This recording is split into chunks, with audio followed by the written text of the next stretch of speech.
I'm just going to read a short piece from this book that really spans, I don't know, 4 or 5 decades, beginning in the 60s. And this is a pretty early one. It's from the 70s, remembering a visit to Jack Kerouac in 1967, where I tagged along for the Paris Review interview with Kerouac that was done primarily by my friend Ted Berrigan. And it was the spring of '67, and you know, it was just before the Summer of Love, so it was the 60s at its sort of innocent height. And here was this, well, I'll just read the piece so you get the idea. It was a very unexpected visit.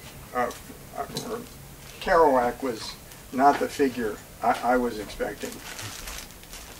You know, the writer of On the Road and this handsome movie star figure. So this is called The Driver, Reflections on Jack Kerouac. The driver guides his machine through time and space faster than he could move himself. His speed is the result of the machine's power, his course a matter of his own decision or reflex as he goes. The slightest inaccuracy, the briefest inattention can cost him his life, and there is also the possibility it can make him a murderer. Having been a New Yorker from early adolescence, I got my license relatively late in life. I was 28 years old. That's a laugh, only in LA.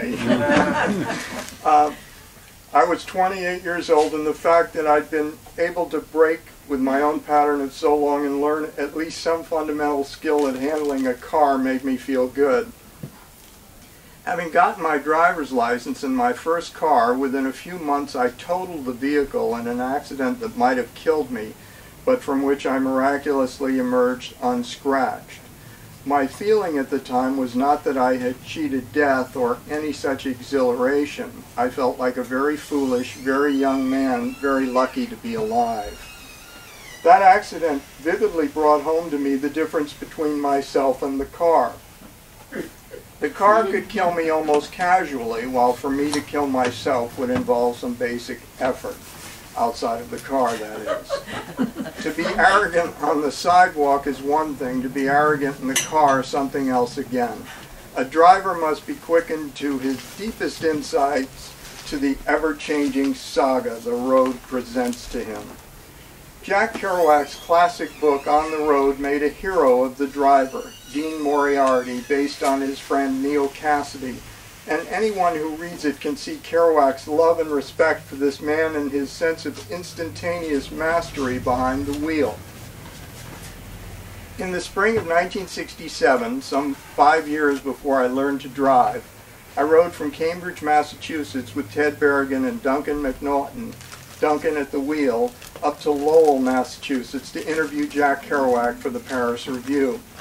We arrived during an overcast afternoon at a suburban ranch house along a block of houses of the same style and got out to see who the master was. At the time, although I'd enjoyed a number of Kerouac's books, I had no very strong feelings about him. I came along to give Ted, whose project it really was, some moral support. I knew Kerouac liked my father's writing, that in a sense his writing had followed out of the same freewheeling tradition as William Saroyan's, and I was curious to see who he was. I don't know about Ted and Duncan, but I was most surprised by the figure we saw on the other side of the screen door. There was a stout, short guy with a pot belly and a t-shirt, a guy who looked like a construction worker who'd let himself go. His voice was a bellow. He greeted us with suspicion, then started to warm after Ted introduced himself and his purpose. He had written ahead that he would be coming up, and the next thing we knew there was a scuffle going on with another body of the same approximate size and bulk that turned out to be Kerouac's Greek wife, Stella. "No, Jackie, no," she shouted as she struggled with his arm at the door. Stella, it's Berrigan and McNaughton and Saroyan for the Paris Review interview. Honest.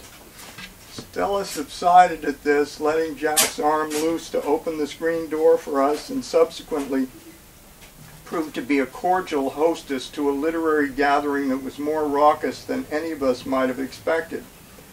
Jack was not the seasoned literary man delivering the usual well-salted tidbits of his career to the Paris Review. He was more like a crazy guy in a bar.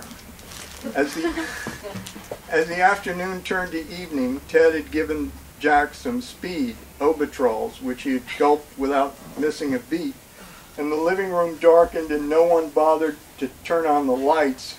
We found ourselves in the presence of a roaring nut. He had a notebook by his side and every so often would read little excerpts from it to us. At one point, after pondering a moment, he pronounced the following words out of the book and into the room as if over a PA system. Goy means joy. It was amazing and incredible, and I wondered to myself if Jack Kerouac could really be an anti-Semite. I'm half Jewish, and yet the question in the presence of this charged up ruin of a man seemed almost irrelevant. At one point I asked about his comment that you should let the sentence go on after you think it said what it's supposed to see what images come out of it then. I referred to his book Tristessa, a very photographic writing, kind of writing, I thought, and asked whether he tried to see it as he was writing. "Oh, you sound like a college composition course at Indiana University," he said. "I know, but you would have liked her." "Who?" I asked. "Tristessa. You would have liked her. She was a beautiful little Mexican girl." I went out of that interview with a lot of crazy impressions. Kerouac standing in his dark living room in his t-shirt and bellowing some oath as he bumped the air suddenly with his belly in imitation of his father knocking a rabbi off his feet, and no ideas. In the argot of the period, my mind was blown. Well, these past years I've done a little research, and let me make this report. Kerouac's first book was called The Town and the City and came out in 1950 when he was still known as John Kerouac. I made it through about half of it but couldn't finish it. It was too much like Thomas Wolfe, and there was a quality in it that bothered me, just a flicker of it here and there, but unmistakable. It was a young writer's book, and it was well done, but it had this edge of smugness. You could tell this was a guy who liked these big Thomas Wolfe type sentences he was wielding at you, and maybe he even thought he was better than you or better than certain characters in the book because he wrote so well. John Kerouac, that's who that was. And if he had gone on and become successful, the interview he gave the Paris Review would have been par for the course, the usual man of letters in his habitat, instead of the brawl that it was. So my guess is that John saw it all coming, saw that successful author in his future, and did a very moving and beautiful thing, threw it away, and became Jack, and followed Neil onto the road, where there was no time for pomposity. The driver could be killed or kill in one arrogant lapse on the road. His life, the life he chose for himself, was a very decisive action against a certain tendency of his nature, against any tendency on his part to grow smug with his gift. So by the time I saw him, there was a middle-aged man with a beer belly and a t-shirt shouting obscenities. There was also a man utterly without the smugness of the successful writer. I know his anti-Semitism might be taken as a vicious arrogance, but I'm convinced Jack used it only as a joke on himself. Anyone who reads his books knows how much he loved Allen Ginsberg, for example. It was his particular touch of the gutter, without which maybe no real Dharma bum is complete. On a desk at the entrance of his living room, the usual ranch house setup, carpeted with a big TV, was in a way the most telling evidence of his own attitude toward himself. It was one of those plastic signs you see in novelty shops engraved with the words, "Genius at work." That was Jack. John was gone, and Jack got rid of him on the road watching Neil drive the car.